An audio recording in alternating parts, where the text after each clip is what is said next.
Magandang tubo ng mais para sa masaganang ani.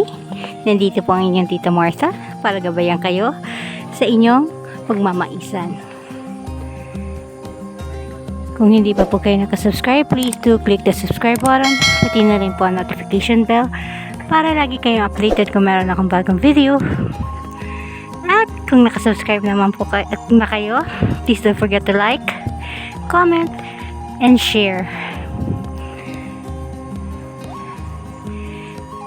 Ayan, pumasok na po sa reproductive stage ang ating mga mais. Meron na pong mga corn cobs. Yan. At mapapansin nyo po, almost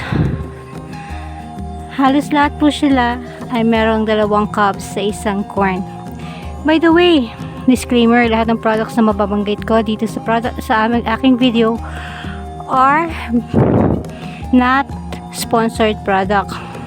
Lahat ng proseso na madidiscuss ko are all based on our experience as a corn farmer for 2 decades. Yan. Nasa reproductive stage na po ang ating mga mais. At ang ganda po ng tubo nila. Green na green. Makikita nyo naman po, green ang ating mga mais. Yan. By the way po, lagi po tayo nag-upload every Monday po.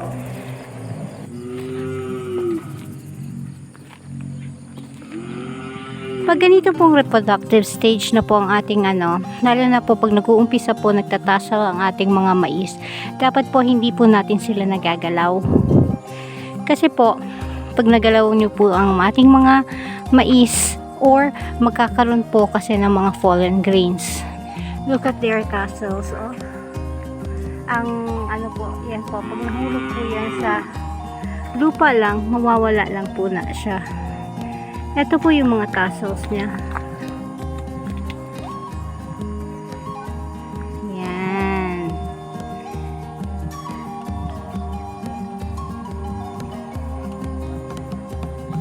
Malaki po matataas po ang ating mais ngayon. Oh.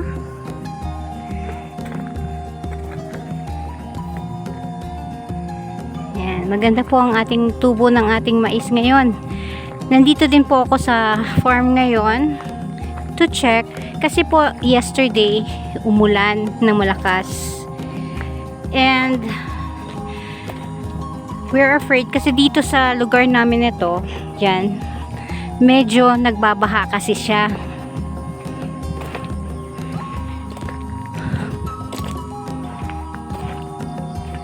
Kaya i-check ko po kung nabahaan po yung ating mais kasi we cannot control nature, as we all know that.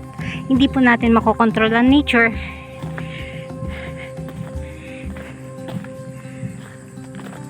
Kaya kailangan lagi tayo nag-i-inspect sa ating mga maisan, lalo na pag merong nangyaring nature, hindi na like flood or drought. Dito sa area namin na ito dati, laging binabahaan yan.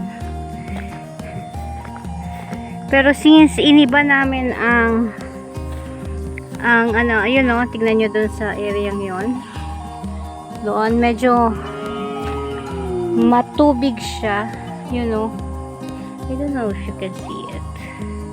Matubig siya. Pero dati talagang baha all through, nagiging swamp siya talaga. Pero ngayon dahil parang iniba namin yung tudling. Dati kasi going that way ang tudling namin. Ngayon going that way na. Dati pag ganon ang tudling, ngayon pag ganyan. So far ang naapektahan naman na area is konti lang.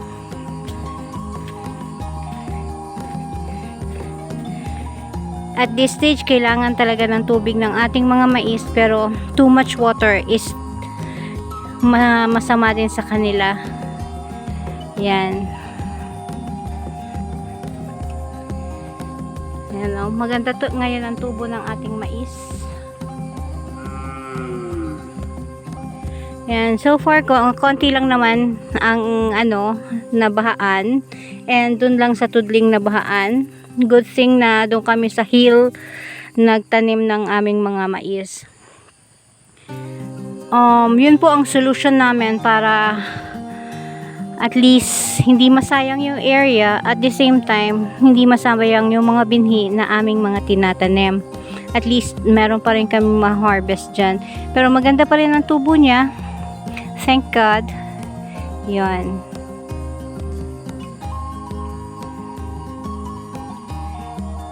And to recap, our corn today is nasa reproductive stage na siya. Most of it nasa milk stage na, ng reproductive stage. And at this point of time, dapat hindi tayo natin ginagalaw ang ating mga mais o hindi tayo nag-spray. Bakit? Kasi po ang mga tassels, ang mga grains niya, magkakaroon po siya ng pollen grain, which ang ating mga mais ay hindi magde-develop ng maigi. Kaya dapat pag nasa dent stage na siya, doon po tayo ulit mag-i-spray ng herbicide. Pero at this stage, dapat hindi po muna tayo mag-i-spray para hindi po magalaw ang ating mga mais. Ayun po, sana po may natutunan ko kayo sa aking munting video at nakatulong po ang maisa ni Insoy sa inyong pag-farm ng mais. Nandito po ang inyong Tita Martha saying, happy maisan everyone. Love you all. God bless us all. And have a great day. Take care everyone. Love you all.